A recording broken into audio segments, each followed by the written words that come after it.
ทำไมเวลามันเร็วจังทำไมเวลามันเร็วจังอะพี่ผมยังไม่ได้ทำห่าเลยอะโชคดีไว้ฮอนไว้มันจ้าซะเหลือเกินเรากดเราเลื่อนมาที่สี่ยังไงวะไม่รู้อ่ะเฮ้ยทำไมกองขึ้นเป็นสีลุงวะนี่ไงแอบไม่มิดอ่ะรอเองไปโดนไก่เนี่ยไปจิ๊กกับสิ่งของมากไปอ่ะอ๋อมันจะเป็นอย่างนั้นใช่ไหมมันจะกระพริบยา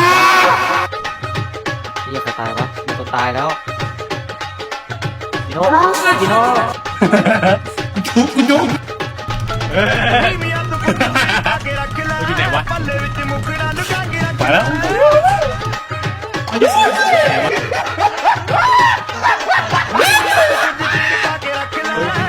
ไฟไหม้เป็นที่อะไรวะพังแล้วพี่เมย์มันต้องสียังไงอะ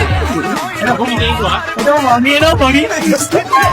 อามอสสีที่เราอยากได้ตรงผนังพวกกำแพงพวกอะไรพวกนี้เรากดเกตา